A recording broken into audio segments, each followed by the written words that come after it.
Here's the ring. Look at that. That's amazing. College World Series action.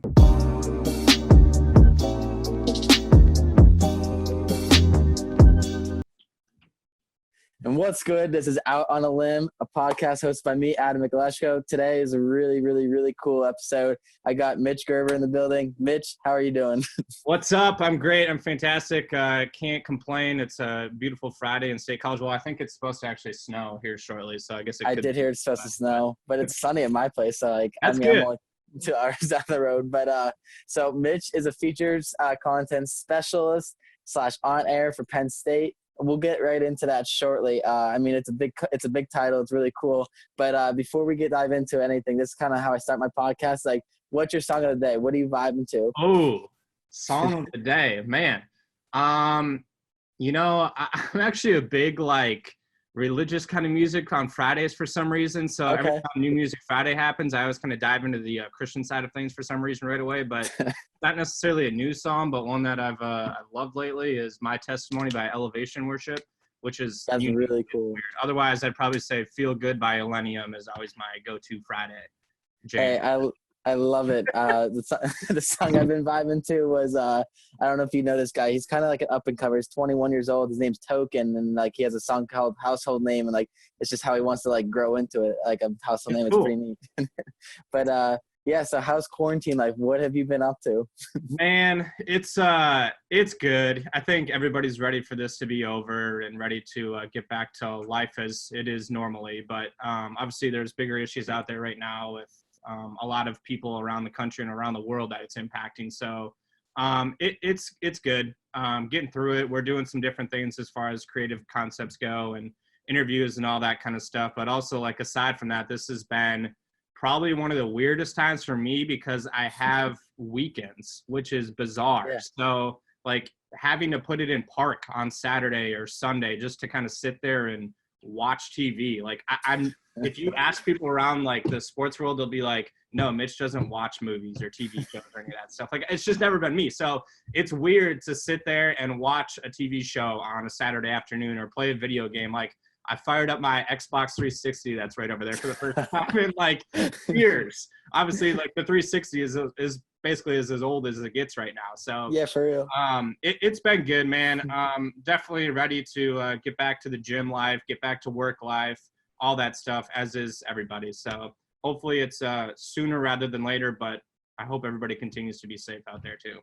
So what video game are you playing right now? Oh my gosh. So I fired up NCAA football 2011, and I started the season last weekend as Penn State. And we what did we do as a squad? I think we went 4-1 to open up out of the gate. We lost a tough one to Alabama on the road. It was tough. So hoping to bounce back this weekend. So that's kind of my weekend fun, Friday night, Saturday night type of thing. So it's done. Hey, that's such a funny it's such a funny vibe. Better save that because that's gonna be worth some money someday. Right. But that's all cool stuff. And from people who don't know you right now, I'm sure there's millions of people watching this because this is gonna be one of the biggest podcasts, you know. but it's just people who know you, you literally are such on a schedule, you do everything in order. And it's I feel that you watching TV on a Saturday playing video games, it's so different. Yeah, it's bizarre. Have you watched Ozark at all on Netflix? So no, my friend is obsessed with that show, but I was watching All American, if you ever heard of that show. I've heard of it. I started watching Ozark I think last weekend on Sunday, and I'm addicted to it. I flew through the first season, and now so you binge watched? I binge watched something for probably the first time in my life. I remember watching, I think it was Prison Break back in the 2000 somethings, and that's it. That's exactly what I did. I told someone last week, because that's when I was watching All American. I finally learned the art of binge watching. I never did that before. It's weird, yeah. It's not. I'm not about that life, but it's what's gonna happen right now. But yeah, so. I could do a favor introducing you, but I want you to introduce yourself. Who is Mitch Gerber? How would you describe yourself? So I'm not somebody that's going to give you like the cliche answer of this is who Mitch Gerber is. This is how I got to where I am today. I'm not a huge fan of that stuff. And I apologize if you can hear like footsteps above me. My neighbors' entire Don't worry about session has been like, it's been like herds of elephants up there at times. And I'm like, I'm trying to do an interview in my living room right now. But anyway, I apologize about that. All good. So my motto in life so far has been be comfortable with the uncomfortable. So what that means is put yourself out there and make your life what you want to make it, right? So I have been around the country in all these different places already, and I'm 27 years old at this point. I'm by no means done chasing my dreams, chasing my goals. I think everybody in this industry is never really fully done. But it's been a challenge, and it's been difficult at times to get to where I'm at today, but it's also been a really fun ride through adversity and challenges and having to believe in yourself and hitting rock bottom and then being on top and all that stuff. So my motto is definitely be comfortable with the uncomfortable. And that's probably what I stand for. And I'll tell anybody that, whether I'm speaking to you, whether I'm speaking to a class, whether somebody just asked me on the street. And I think that's kind of something in a way that's separated me from some others in this industry and quite frankly in everyday life. Like I am somebody that will be the freak that wakes up at 5 o'clock in the morning, 6 o'clock in the morning to go work out. Like I'm still doing that today and it sucks.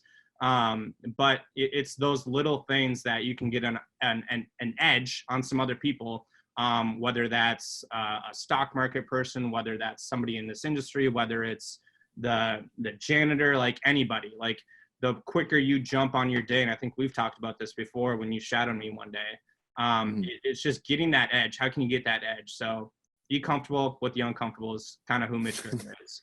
That is actually such a cool answer because Michael Robinson, former Penn State quarterback, my class was talking to him yesterday, and I actually ended up DMing him on Instagram. He didn't answer me yet, but he was like no disrespect to any of the other guests that like came on like during my class times, but he was like that mindset is the exact same thing he has, and like that's like the type of stuff I think about too. Like I was like so like into everything he was saying. I was like you have the same mindset, and like I just love that stuff. You know, it's like be real. I love it. It's awesome.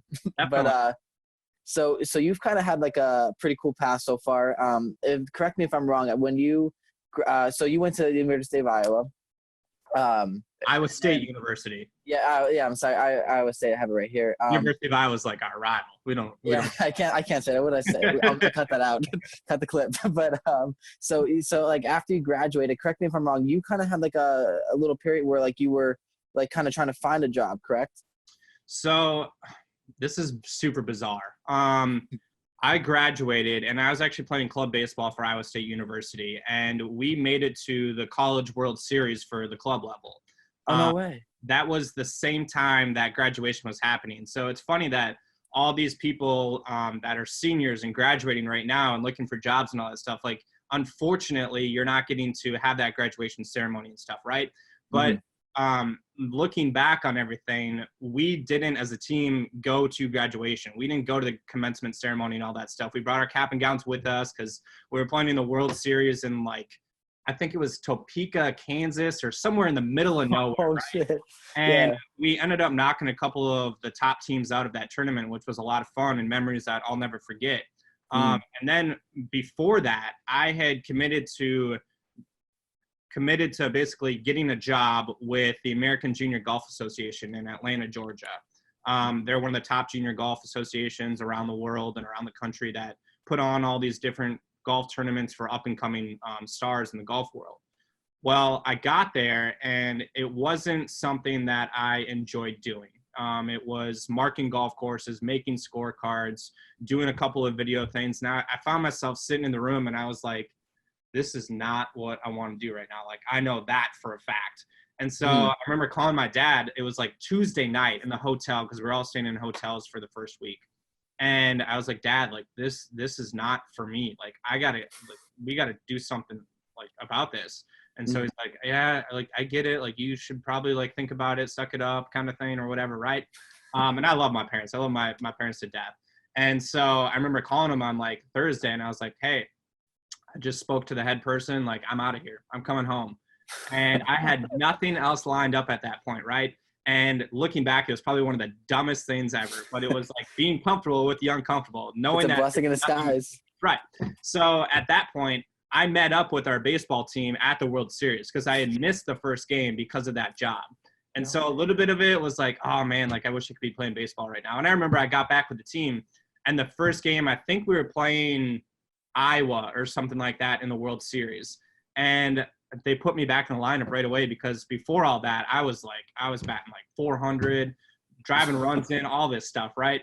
And they put me back in the lineup. And the first two at bats, I saw probably 6 total pitches. It was fastball, curveball, and I wasn't even close. Like, and then the third at bat comes up, and I drive one to the fence and knock in 2 runs, and we won the game. And it was like, no shit. This is awesome. So at that point, I had no job, and then it was like, well, now I got to go back home. Let's figure this out. So through my connections at Iowa State University and everything that I was doing there, my boss called up someone at the Big 12 conference office because they had a year position that was a multimedia coordinator type of thing. And he called them up to see if they were still hiring that position. And they were like, well, we closed it, but we're still looking at applicants and stuff like that. So that guy, Kyron Anderson, who is no longer there, got on the phone with me and said, hey, we got this job. Would you be interested? I went through the interview process. I actually beat out another coworker at the time who's gone on to do great big things, which is awesome. And then I landed at the Big 12 conference office. So it was probably a 2-week stretch with all that happening at once. And then I moved down to Dallas, Texas. So it was probably a 2-week type of thing versus a couple months. But I think my biggest piece of advice to those out there that are in the position that all of us have been in at some point in time, where it's looking for that first job, that first big break. The biggest thing I'll preach to those people is patience. Like, I'm still someone that struggles with that patience aspect because I want to go on to do bigger and better things than where I'm at now, right? Everybody does. So just have the patience, like take it day by day, especially right now. Like, that's all you can control, and control what you can control, quite frankly. Yeah, I mean, that's actually some really cool stuff, but let's back it up a quick second. Yeah. So you played baseball. I play baseball as well. All right. What'd you play? So I play, I'm a left-handed pitcher. So, and then I also love the outfield. Like, that's kind of where I played, and then I moved into pitching. But what are your positions? So I played center field in high school, and was on varsity junior and senior year. Got a couple of offers to go play Division III baseball and ended up not doing it. Went to Iowa State University and then started in center field. And then, you kind of put on that freshman 15 a little bit. And so then I moved to left field. And so I was like, I'm looking back on pictures. I can probably send you some eventually here. I was like this little pudgy Mitch Gerber out in left field. And somehow I was like one of our team's power hitters because I drove in. I think I hit like 10 home runs my senior year. Like that. And I had no business doing that, right? So I was an outfielder, center in high school, and then ended up putting on that freshman 15 at the time and shifted to left and right. That's actually so cool. Yeah, because I played 2 years at Penn State Hazleton before, like on my branch campus. Then when I transferred up here, I went for the walk-on, and it just didn't work out though. It just didn't work out. But I still every day, especially at Penn State, I practice with my friend up there who does baseball, and we keep doing it, and because I always say everything happens for a reason. So if there's somehow I end up with baseball life, then that's what happens. There you go. But actually on this podcast, there's a series me and my 2 friends are doing with baseball, and my friend, he has a knob. I forget what it's called, but it tracks your 3D pattern of hitting and your bat speed. We're going all out with this. We're doing a lot of tests. That's awesome. So interesting. But yeah, that's really cool that you play baseball. I actually didn't even know that. That's funny. So after the couple of cool gigs you ended up getting a really neat job with the University of Florida, being a sports reporter and producer. That was kind of would you say that's kind of your first big break? Ooh, that's a good question. Yes, from a certain standpoint. I say that because when I got to the University of Florida, I was very much on the bottom of the totem pole. I was an intern. It was a year-long position, and this is something that they've been doing for years, right? It's through their in-house video department, which is called Gator Vision. So I got there, and it was a great group of people. I still stay in contact with some of those individuals today. And so when I arrived on campus there, I was covering things like track, a little bit of soccer, lacrosse, was kind of covering all the bottom tier sports, if you will, right? And it kind of worked my way up, just being present, reputation after reputation. And then I ended up working with the football team, baseball team, and men's basketball team primarily. So with football, we developed our pregame show, which was kind of the first of its kind in the sports industry for the college level. And it's always hard to claim that title because everybody's trying to be the first and will claim being the first and stuff like that. So the reason that I believe we were the first in that element of things was because we were live. It was an all access show that was exclusive for our fan base, right, on Facebook. Right. So I developed that concept. My coworkers helped push me through it and get everything that I needed. And one of the most supportive bosses I've ever had was all about it. And so it was cool. I went from somebody that was not really covering Florida football, and then all of a sudden traveling on the road with them and covering these SEC championships and big bowl games and stuff like that. And being able to do that show on the road by myself and some others it was awesome. Like being able to see these cool stadiums, travel with the team. And that was kind of my big first exposure to Division I SEC powerhouse football, right? So looking back on some of that stuff, again, it's like, dude, you were so bad. Like, what were you doing?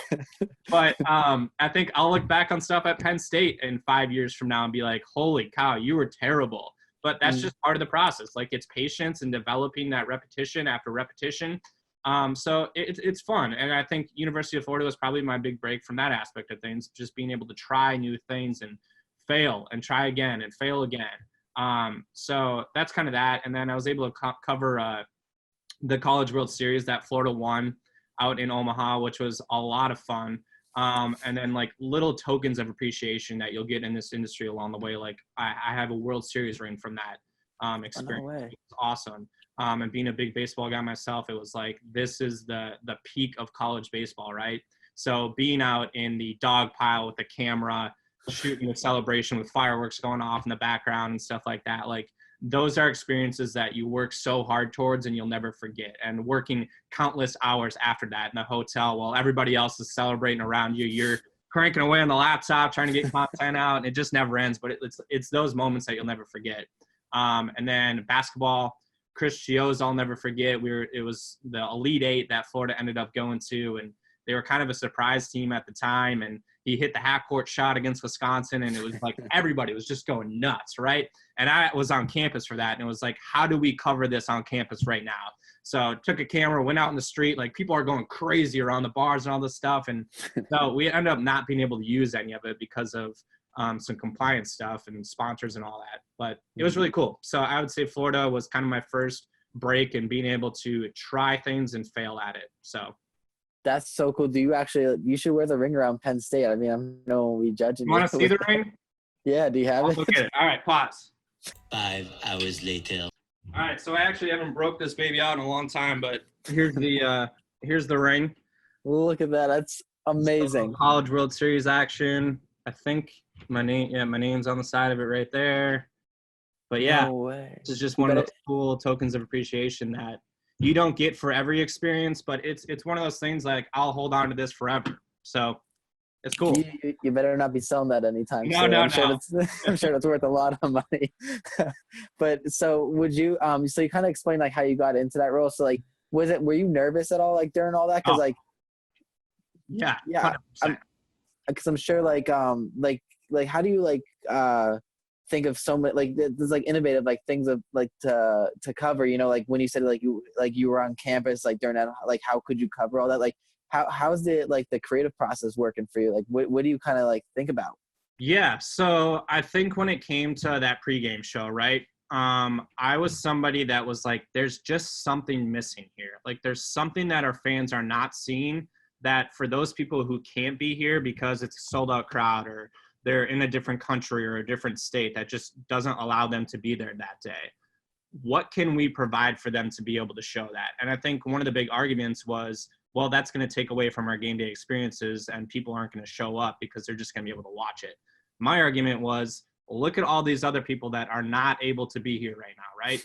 Let's bring them in the room. Let's show them what's going on. Let's give them that all access stuff that they're not going to get anywhere else. Like my goal And at Penn State, this has been my goal, is I want to create a powerhouse outlet within Penn State that people are going to be like, I don't need to go anywhere else. I don't need to go to a different entity for this thing, whether it's a post-game interview, anything like that. Like, I can just go to Penn State. I can see it on my social feed. I can see it live, whatever it is. Like, that's my goal, is to build some sort of media powerhouse within one brand. So I think going back to the Florida thing, like being the innovative mind that I blissfully have, it's those little things where it's like, what can I make of this situation right here, right?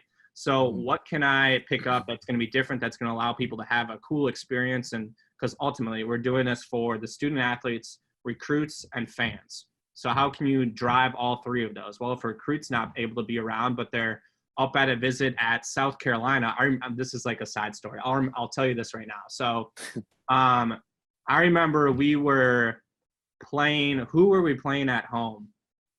I forget, but it was a big game, Florida and somebody else. And we didn't have one of our top recruits in town at that point, but just the fact that we pinged that, hey, we're live on the field right now. I remember this recruit being on a visit at South Carolina, and he told one of our recruiting people later that was like, I saw the show pop up because I follow you guys, and so I clicked on it, and I was just sitting in my hotel room and saw the buzz and everything going on, and Mitch doing his thing, and all the action going on behind him on the field. And I was like, dude, I gotta go to Florida. And it was like, that's such a cool moment, because we're not creating any recruiting violations or any of that stuff. It's just the fact that we're live. We're offering this person the ability to see what's going on at another school that he's being recruited to while he's at a different place. So it was amazing. Like that cool moment. So the innovative stuff just comes from like thinking about a situation, how you can make it better, and how you can create something that's not being done. So I don't know if that really answers your question, but I think it's just that definitely answers. Like they should be paying you the big bucks after that. Yeah, right. Especially if it was like a huge recruit. But like right. that stuff is it's just so neat to me. And like, so well, I kind of had a question. I forgot it. But so what did you learn on the job? Like, what did you after taking all the experience you had for like that almost that 2 years that there, like what did you kind of take away from all that? Yeah, patience and just be present. Like, grind your face off. If you're somebody in this industry that is looking for that 9 to 5 plus the weekends, like the stuff that we have right now during all this quarantine, it drives me crazy. And you could ask my boss, Steph Petula at Penn State.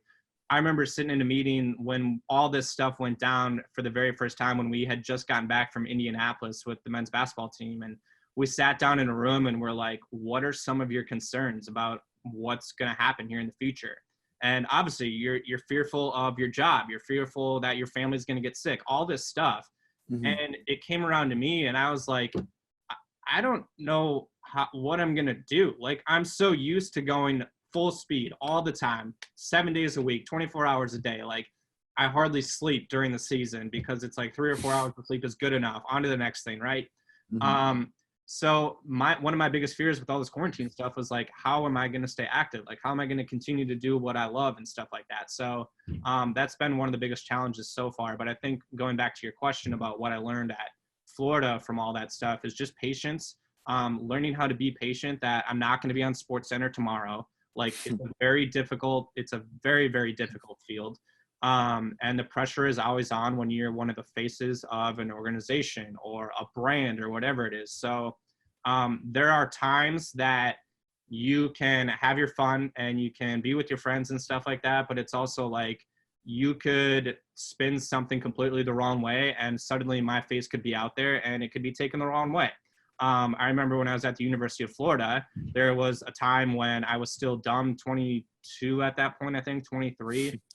Went out to a college bar and one person that recognized me came up to me and took a picture with me and displayed it on social media, and I wasn't in the light that I should have been in. So I remember learning from that situation and being like, I can't do this anymore. So those little experiences of just being able to go through some of the failures and learning from all that stuff and failing when it comes to creativity and putting stuff out there and being like, well, that didn't work. Clearly our friends didn't like that.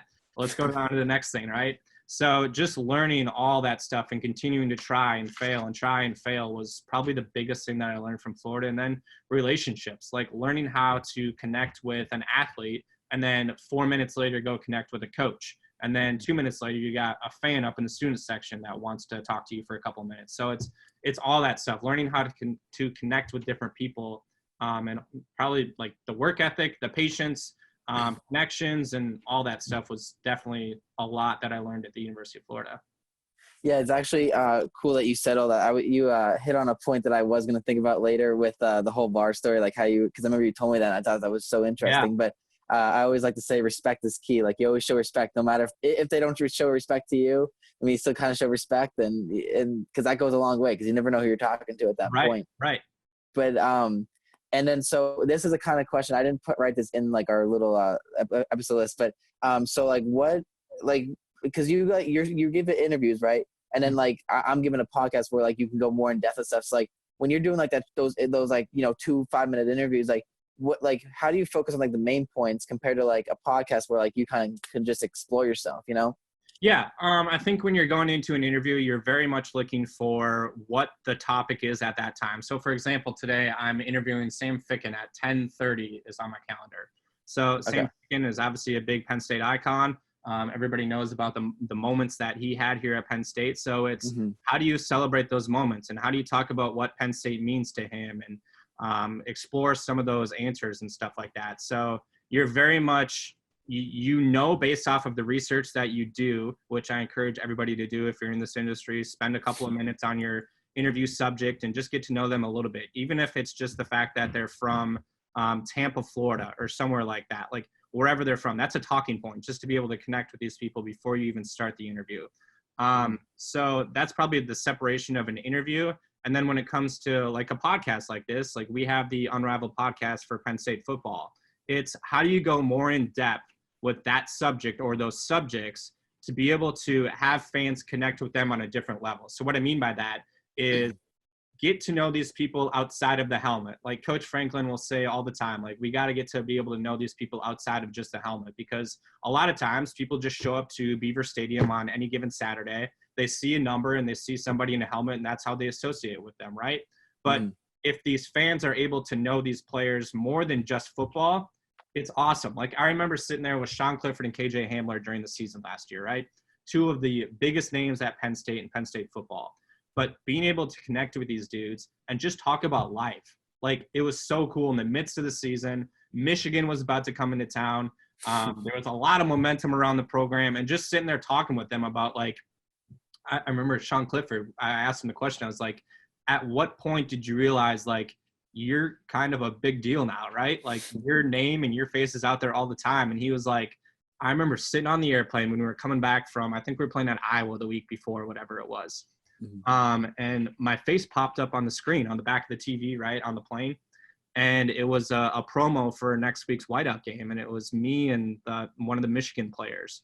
And I was like, whoa, like that's my face right there. And it's just like those little moments where it's like they're humans too. Like everybody is going through this together. Now they're gifted in a different way than you and I are, but we are gifted in a different way than they are too. So it's being able to connect with those people and separate little stories from the bigger stories and getting to know people. So there's different ways to approach some of those interviews, I think. That's pretty cool. So before we kind of dig more into like how you got to landed the gig with Penn State and all, a difference between Iowa and Pennsylvania. Is there any cool differences? Oh man, Iowa and Pennsylvania. Well, Pennsylvania does have mountains. I like to call them mountains. I know some people call them hills. They're mountains. But Iowa is very flat, and I remember when it was cold out in the winter and you had to go to class on campus. Like there were probably a few times, if mom and dad are listening, just disregard this part, where I probably wouldn't go because it was snowing and the wind is blowing like 40 miles an hour sideways, and you're trying to walk through open space and corn's not there anymore to be able to block the wind. And so, but I will tell you the similar aspect of things is there are times on Penn State's campus when the farmers or local farmers like let their cows out or whatever, and it kind of smells like manure every now and then. That like the first time I smelled that, I was like, am I back in Iowa right now? Like whatever. So, I don't know. I think the winters and the seasons and stuff like that are very similar, but Pennsylvania does have those mountains that are a little bit different. You gotta, yeah, go on a hike on one of those mountains. They're Yes, pretty fun. So, okay, so after your Florida, yeah, the whole Florida job, you got like a little gig before you went into Penn State. So, how did you end up landing that job with Penn yeah. State then? So when I was at the University of Florida, I got a job offer with somebody that I had worked with when I was at the Big 12 conference, right? It was their PR firm agency. He called me one day and was like, hey, would you be interested in coming to work for my PR firm and help with some new initiatives with some of our clients? And so at the time, I think I was very enticed because I knew the University of Florida wasn't going to be able to offer me a full-time position at that point in time. So the money that they offered and the idea that I could help launch a new program for the National Football Foundation was awesome. And I knew I would be traveling around and back in Dallas, a city that was always hustle and bustle. So I took it and I moved there and worked for a company called LDWW for probably 6 months or so. And I helped launch Football Matters, which is a new initiative for the National Football Foundation. And so that was cool. I traveled around to like Utah. I can't really even remember where else, so around the Midwest and stuff like that. But we were telling stories of why football is important to people with all the concussion stuff going on and whatnot. So that was a lot of fun. I learned a lot. And then I saw an opportunity with Penn State, and somebody that I had actually worked with at the University of Florida had texted me about it. And he was like, hey, would you be interested in this opportunity? Like, let me know. And so I took a look at it and we connected on the phone, and him and I weren't like super close at the University of Florida, but close enough to the point where it was like, I can reach out to you and ask about this. So I reached out, we talked about it. I applied for the position. He walked down the hallway, talked to my now boss, Steph Petula at Penn State, and was like, hey, you need to look at this kid. So a couple of weeks later, I went through the interview process and landed the job. And within 6 months of moving to Dallas and then moving up to Penn State University, it all just kind of transpired within a couple of weeks. So that's kind of how I landed it, but it was all connection based. So you have to know that you're kind of the face at Penn State now. We talked about Sean Clifford saying he's a face. You're kind of the face. You do like, I mean, you are literally like a workhorse in my opinion. Like everything you do, it's amazing. Thank you. Like, so your job title, and I remember when I first talked to you, you said like it's a little bit more complicated than just a sports reporter. Right. So like, how do you even explain your role? Like it's so much. Like that's why I think you're a workhorse, because of all the stuff you do. But like, how do you even explain that role? You know, every time somebody asks me like what I do on a daily basis, I'm like, I don't. Where do I start? Like, there's no structure or like nothing like that as far as my day-by-day things go, especially right now during all this COVID stuff. So I think the best way to probably describe my position is I'm somebody that 1 second can go talk to and interview head coach James Franklin of a Power 5 football program, one of the top 10 teams in the country year after year. And then the next second I can go produce a hype video for the same program, right? So I'm very proud and I'm not satisfied, but proud of the way that I'm able to kind of do an interview 1 second and then be able to do some of the production on the other side too. Because at times people will be like, well, was it a slow week for you? I didn't really see your face on social media a lot. No, like, I was developing this video that you saw and you retweeted and you commented, oh, I was also doing that one and stuff like that. So it's just like, I'm proud of the way that my versatility is kind of stretched and grown here at Penn State University. That being said, like by no means am I a perfectionist in one area. Am I stronger in one area than the other? Maybe, but not like, I like to be balanced because I think that's a strong asset. So I think like the best way to describe my position is 1 second I can be here and the next second I can be doing something completely different. And then I can also be doing something completely different like 5 minutes later. So it's kind of being able to bounce around, and my title is definitely not fully a reflection of what I have to offer for any job asset.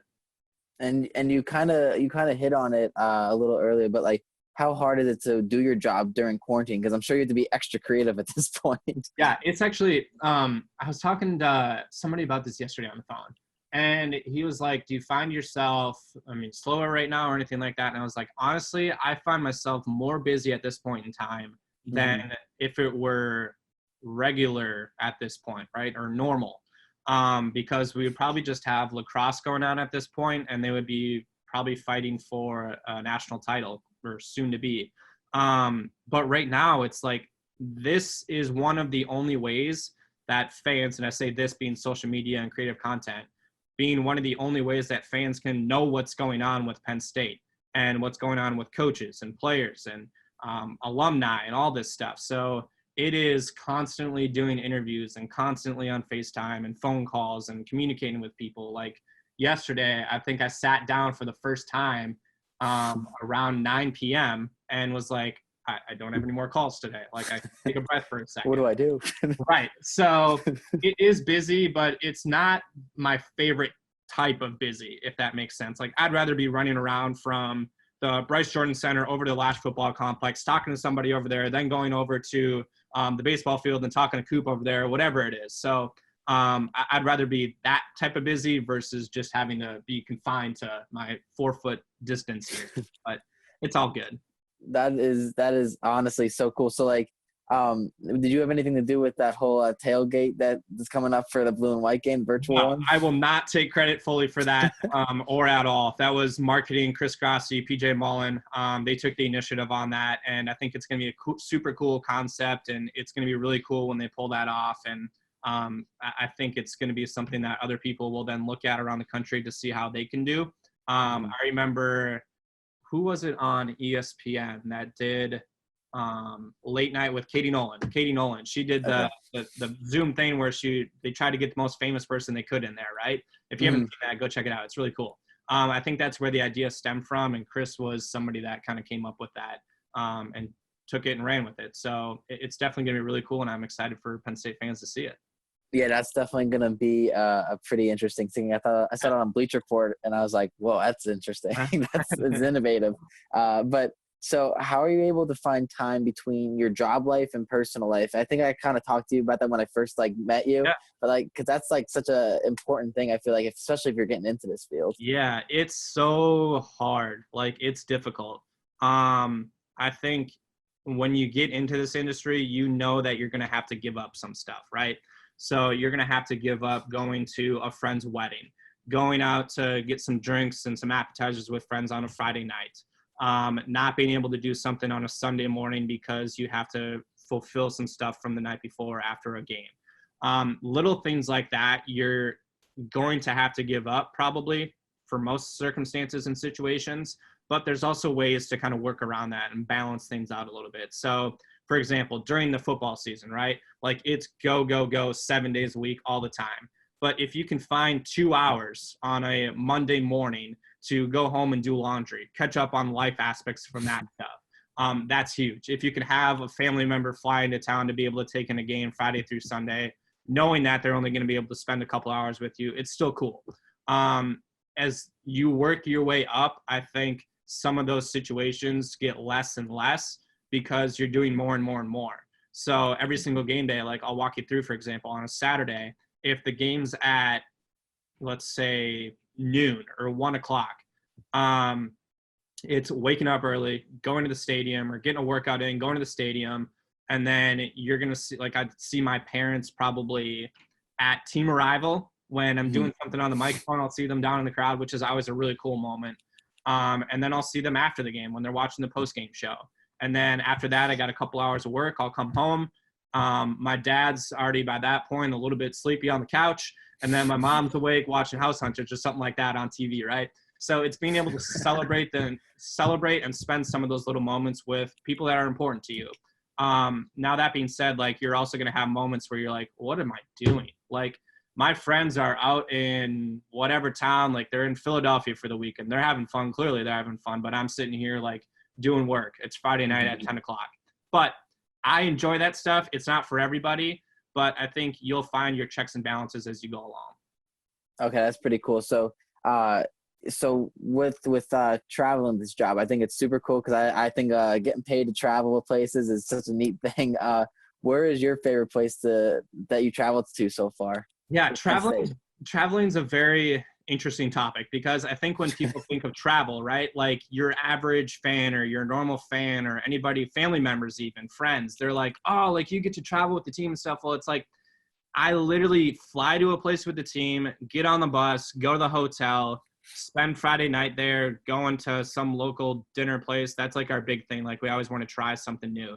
This past year, it was always like we went on a little bit of a run, and the run started by going to Buffalo Wild Wings because that was the only thing in town at that point. So we kept the momentum going, and I think after the Minnesota game, we changed it up because that was kind of the momentum shifter right there. But anyways, like you arrive in a city, you get on a bus, you go to the hotel, you eat, and then you wake up and you're just in the team hotel. And it's cool because you're sitting in the lobby with some of these people that are around the program, and you get close to them and you have conversations with them that are about life and fun things and sad things and whatever. So it's like this tight little knit family. But I would say by no means are you going to a place and you're able to spend a week in there or explore the city or any of that stuff. So I think that's one of the biggest misconceptions with traveling with teams and stuff like that. But on the flip side, it's a lot of fun. Like you are traveling with a football team and people that you respect and people that you get close to and spend time with. Like I spend more time with them during that stretch of, July till January. Like I spend more time with them than anybody else. So they are family. But I think my favorite place that I've traveled to with Penn State, that is a good question. I will tell you my favorite game that I've covered is definitely the Cotton Bowl. Okay. The stuff that I was able to do there and the people that I was surrounded with and that moment of being up on stage with the team doing stupid like cell phone selfie interviews was awesome. Like that stuff I'll never forget. The favorite place I've ever traveled to, let's see. Last year we went to, remind me of the road games last year.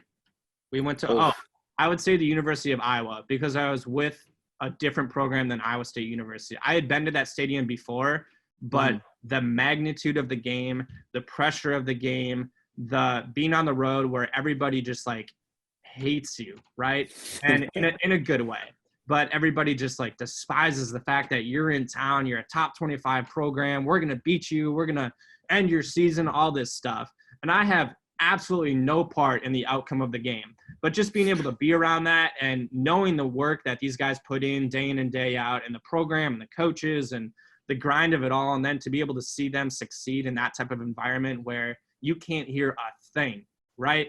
And it's so cool. Beaver Stadium's awesome. The whiteout's awesome. But Iowa was like, they're right on top of you. And then the bleacher compared to the bench was like, you could hardly walk between it. Wow. So it was so loud and it was like so cool. And when Penn State pulled it off and Noah Cain slammed the door on that run on third or fourth down, whatever it was like, this is cool. Like everybody all of a sudden went quiet. And that was my first real experience where it's like the crowd is now done. Like we won, they're done. So that was probably the coolest experience. It's actually crazy you say that because I have an episode that's coming out tomorrow with Hunter Kelly, who actually entered the transfer portal. Great friend of mine. He said as well, like Michigan's whiteout was amazing, but he said the loudest he's been was that Iowa game. Everyone keeps mentioning Iowa. Yeah, it was really cool. I mean, the environment and the way that everything transpired and the pressure and the magnitude of that game, knowing that I believe the whiteout was coming up right after that. Just all that, like everything that culminated into that victory was awesome. And I remember on the plane ride, this was the first time that we had talked about the week prior. If Penn State won, could I do a selfie interview with Coach Franklin on the plane? Like this is something that has never been done with Coach. Creative. Who knows if he would even do it? Who knows what mood he would be in after the game if they win or if they lose? Because whether they win or they lose, like once everybody's on the plane, there's a couple of moments before takeoff where it's like everybody's happy after a victory or kind of down if they lost or whatever it is. But after that victory, everybody's up for a couple of seconds. And then once you're in the sky, like it's lights out. Everybody's kind of just watching the other games on TV or Sports Center or whatever. Coaches are watching film. Some players are watching film on their iPad. But I remember walking up to Coach and being like, hey, I know Michael Hazel, Director of Football Operations for Penn State. He had mentioned that we could possibly do an interview. Can we knock this out quick? And he's like, yeah, of course. So I remember taking my phone out. It was dark as heck in there. Coach Pry is right next to Coach Franklin, and he's either sleeping or looking at footage or something like that.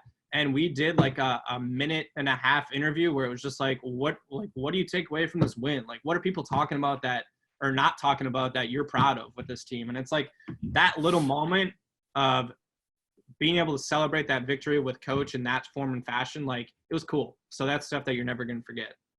Well, it's so I was gonna hit on one point, but then you're mentioning with relationships and all. So like, how important is it to have like that personal relationship with players, coaches, or just anyone? Because like, I feel like that's you have to have that respect level, and they'll help you. Yeah. It's huge. Like it's close to everything, right? So being able to have a relationship with James Franklin while also having a relationship with Sandy Barber, any athlete, any coach, any person that needs to have an impact within the organization, and then also bosses and colleagues and coworkers. And that's probably one of the toughest parts of what my position is on a daily basis. Like I'm going to have bad days. I'm going to have days where I'm not in a good mood and I just want to be left alone or something like that.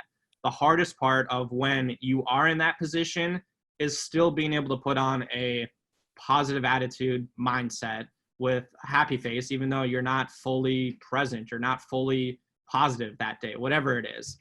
But you interact with so many different people that just because I'm having a bad day doesn't mean that they're having a bad day. So being able to connect with those people and develop relationships, and that's not just, hey, Sean Clifford, can we do an interview? Well, it's then doing the interview and then talking to him for a half hour after that or whatever it is. Just like developing a relationship so that these people know you're not just somebody that's going to do an interview or give away information or anything like that. Like I want to be somebody that they see as part of the family, right? Mm-hmm. So that's not just football. That's basketball. That's Coach Chambers, like developing a relationship with him where he walks in after a victory and we joke about how we're going to go home and drink a glass of wine. Well, what kind of wine tonight, coach? Or whatever it is, right? So like those relationships and remembering how you connect with those individuals is all different across the board. And that's definitely one of the toughest parts about this position specifically. Yeah, and before I kind of hit on at basketball, because that's going to be an interesting little part. But so when you talk about traveling, when ESPN came into town and you did that podcast, like I kind of want you to show yourself off here, because like you had like that's like an innovative idea and it was so cool. Like, can you explain how you even got that together? That are you talking about the Reese Davis one or the one with that one and Holly Rowe as well? So it was Holly Rowe, Chris Fowler, and Todd Blackledge. This was a different crew than they normally have because Sean McDonough, who is normally on that crew, was being recognized back in his, I think it was college. He was being honored for one of the top awards there or something like that. And we had this crew, like, I swear to you, like 17 times this past season. Like, we basically lived with them on Saturdays. It felt like they were around all the time, which is really cool because you develop those relationships. But we had the idea, knowing that they were coming into town. Chris Fowler was not normally a part of this crew. We didn't know for sure if we were going to have them again at this point in the season because, like, you know that the whiteout is normally going to be the A crew for ESPN, but you're also not fully sure. So we sat down and we talked about, could we do a podcast with these individuals? And we had talked about this in one of our meetings that everybody's involved in. So the idea got spinning. We talked to them about it. We talked to them as in Holly, Todd, and Chris. And they were like, yeah, for sure. So we sat down with them and we were like, well, we're going to film this too. Like, this is going to be cool. People are going to like, I think what we misperceive all the time is like, just because we take it for granted, the fans and the recruits and everybody else, like, they're going to think that's awesome. So even though you're sitting there watching people talk, like I do this all the time. I watch people talk all the time because I'm like, that's awesome. Like the Prez on Barstool. I don't know if you've watched his unboxing stuff at all. Yeah, he's cool. It's just like, why am I sitting here watching this guy unpack boxes for 30 minutes? It's hilarious. Like, it's that type of stuff. So by no means was this podcast hilarious or any of that stuff, but it was cool because you could see their reactions. You could see their faces and you could see them talking about the whiteout and Chris asking Todd a question about what it was like being a quarterback at Penn State and how he was recruited and all that stuff. And like, I'm sitting there and I don't feel like I get starstruck very easily. But it was definitely afterwards, after the moment where you're sitting there and some people take pictures for you and you're like, that was cool. Like, that's just not an average day of work. So I think like the way the idea came up and everybody gravitated towards it and being able to execute it. And I would not be able to do all this stuff without the buy-in and the belief from other people within the Penn State brand and family. So credit to them. but it was a lot of fun, and I think we got some really cool content from them. If you want to make some money during this quarantine, do unboxing videos on YouTube. They're a big thing. But what is so I guess with football or just anything so far, your time at Penn State, what has been your favorite memory so far? Ooh, favorite memory. I would definitely say the Cotton Bowl. Just that whole week, and you get down there on I don't even know what day it was. It was Sunday or something like that, right? You get down there and you're with the team. It's a small group of people, just like you travel with every single away weekend. And you're sitting there, you're spending time with them. You're going over to AT&T Stadium and watching them practice. And then all of a sudden, Jordan Rodgers shows up. And you're doing an interview with Jordan Rodgers, Donald Driver. Like, all these people where you're like, I know who you are. I'm going to, like, let's talk to you, right? Just being able to be around the program, then spend time in meeting rooms and get to know some of these coaches more and just talk to them, because at that point, Kirk Schraka, the new offensive coordinator for Penn State, had just gotten there. Like, he was just hired. He came from Minnesota. He landed in Dallas, and he was like, he didn't know anybody. So it's spending a half hour with him just talking about life. Like, I grew up in Minnesota. I can relate to that with him. So where did you live in Minnesota? All that stuff. And then just like the other portion of people that came down from Penn State in the athletic department.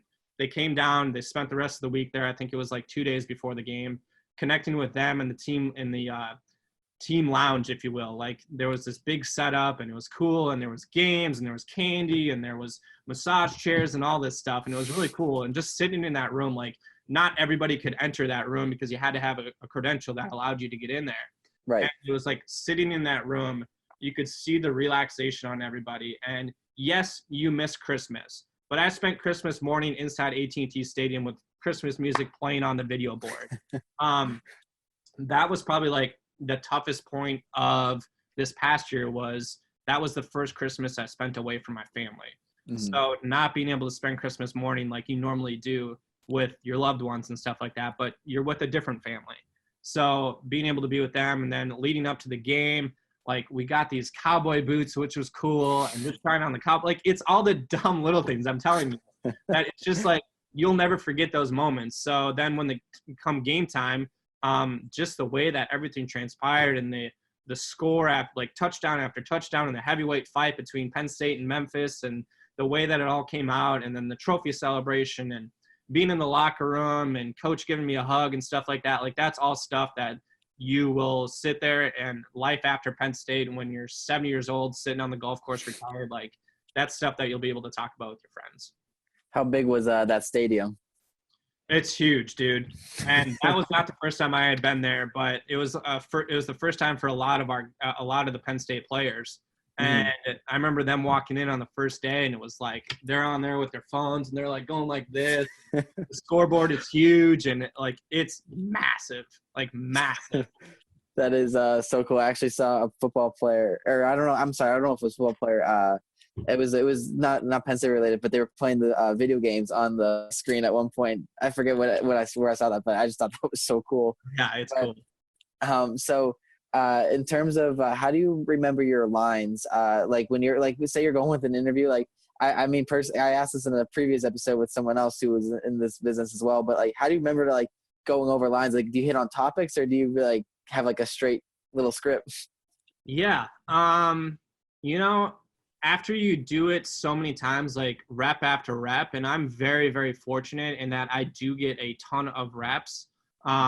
Like, at some point, because we're doing so much, I have to rely on other people to get some of this stuff done. But it's just like rep after rep after rep, you get better and better, and you find little tricks to be able to do things. So there's definitely a difference between when you're able to prepare for an interview, where, for example, like, I don't know, signing day, right? National Signing Day, it's a live show. You're able to prepare for some of that stuff. Some of the people you're going to talk to, the people you're going to be able to talk to, the line that you're going to say to introduce the show, all that stuff. Like, you prepare for that weeks and weeks. But then you have your interviews where it's like Donald Driver, Jordan Rodgers, where it's like they literally just walk through the door and you're going. Like, you say, hey, you want to do an interview? Yes. Okay. So what do you know about Jordan Rodgers? Well, You know that he used to be a part of coach's program when he was at Vanderbilt. You know all this little stuff. And then I always bank on if you know that person's hometown, what their year is. So if they're a senior, junior, freshman, whatever it is, and then what sport they're a part of. Because so often I think sometimes we forget that not all these fans know what sport they're a part of. So although everybody knows Lamar Stevens, well, some people don't. Some people are seeing him for the first time. So before this year, it was spending time with senior Lamar Stevens out here in the Bryce Jordan Center, whatever it is. So class, hometown, and location and sport are 4 of my kind of core values when it comes to interviewing if you're on a pinch or in the heat of the moment. So how can you use those to your advantage is probably my best advice, and kind of the little trick that I found has seemed to work for what I do. So, I mean, that's all cool stuff. So like when I shadowed you for wrestling, what I noticed is like how cool, calm, collected you are. And like, it was just, I was like, this is so cool. But like, are you always like that, or like No. in that moment, you're just like that? It is very much I'm going to say a skill that is developed over time and repetition. So one of my biggest strengths, I think, is my comfortability on camera. And every time I talk to some talent agents and stuff like that, they always come back with, you appear to be very comfortable on camera. Like, you're not camera shy. You're not like a stiff board. You're yourself. You're comfortable. So it is like, it's a skill that's developed over time, because when I look back on things at Iowa State or University of Florida or the Big 12 Conference, like, I was not good in that respect. But it is spending literally 2 minutes before you go into an interview with somebody and just asking how they are, like what they're up to, whether it's class, whether it's personal life, home. Like, the last time you talked to somebody, did they say something that you can then go back on? Just spending that 2 minutes before you're recording an interview, they get comfortable. Because think of how many times after a game or before a game, a sideline reporter, somebody will come up and be like, hey, let's do this interview. Let's go. Well, like, okay, we can go, but I'm not comfortable right now. Like, I'm frazzled. There's a lot going on. And I'm not saying you're going to be able to spend a couple of minutes before every interview to do this, but it is developing those relationships so that when you do get in that situation where it's got to be quick, well, that person knows what you're going to ask, who you're all about, and how you are as a person. So it's definitely something that's developed over time. Okay, that's pretty cool. And then I have a couple more questions. I don't want to keep you long, because I know you have the interview with Vic and soon. But in terms of basketball, like during this whole thing when it kind of ended, like how were you able to handle all that, like creative content wise, or like how were you able, like with a team, like how were you able to handle all that? Yeah, so I'm going to take you to Indianapolis. So we arrived there for the Big Ten tournament on Wednesday around noon. We got there before the team did. We got everything set up. We had this separate room right next to the team room that was like our media headquarters. It was awesome, dude. We had tables set up. We had all our laptops set up. We had music playing. We had this little joke up on a board that was like the freak out board. And so anytime somebody would like freak out over the dumbest things, whether it was like a pizza not being there 5 minutes earlier or something, it was like, oh, you got a point for the freak out board. It's stupid stuff like that, as I keep saying, that makes you like invested in what you're doing and the people around you. But we had this media headquarters. The team arrived. I remember going live when the team arrived. Like, we went live on the Facebook page and showed what was going on, brought people into the team hotel. And although the numbers aren't huge for that platform, it's still cool. Like, people are still coming to that page to see this type of stuff. So and we sit down in the team room or the media headquarters, and we're all sitting there cranking away on stuff. And let's see, Thursday came around, or it was Wednesday night, the first night we were there, where all this COVID news started to come about, right? And I remember we were sitting at dinner, and the first big thing that hit was the NBA canceling the rest of their season. And it was like, what? Like, what just happened? And then after that, like, I forget what the order of events was, but it was like one thing after another. And we woke up Thursday morning, and we were supposed to play that day, I think, or Friday, whatever day it was.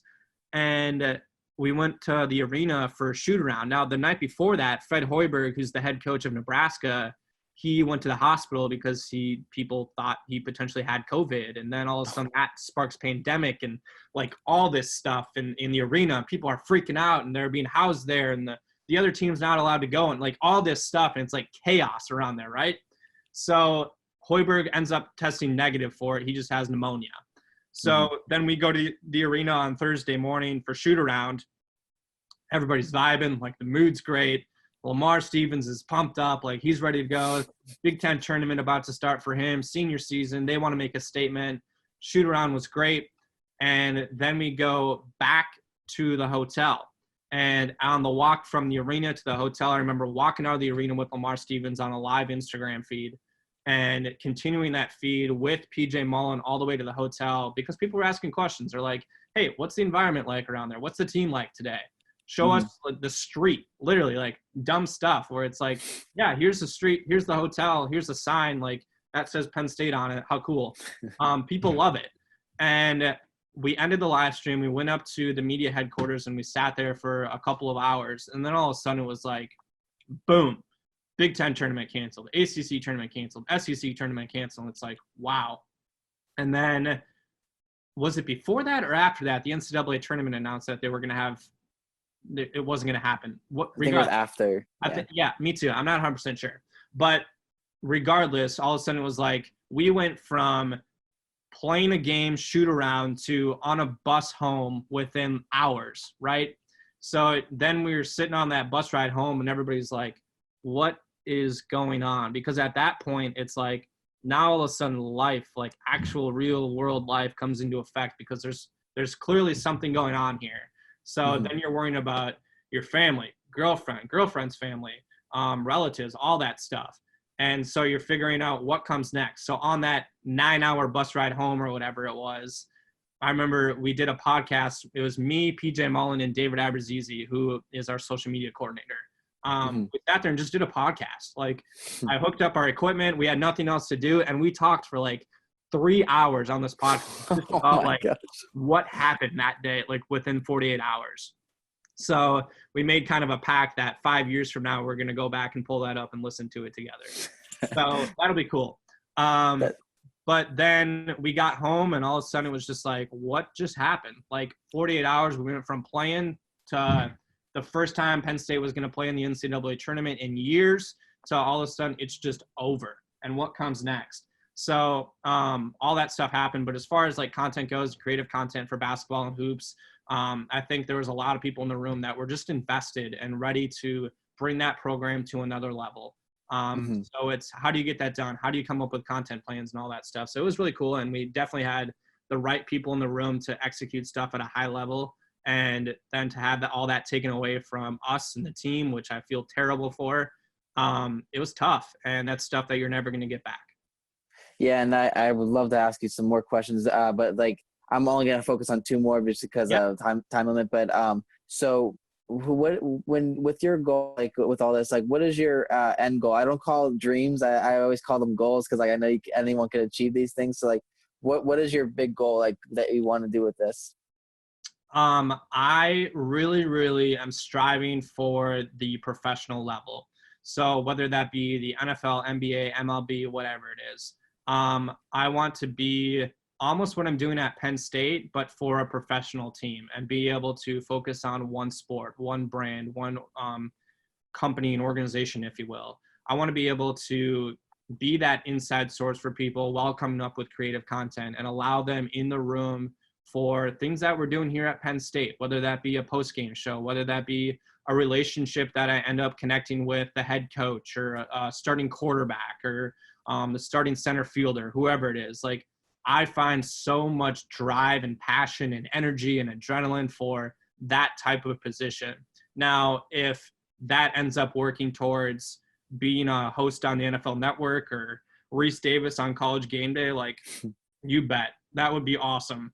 But also taking things one step at a time and having that next goal, with the ultimate goal being hosting College Game Day back here in Happy Valley with a sea of people of white behind you and the crowd going nuts and all that stuff would be awesome, but one step at a time.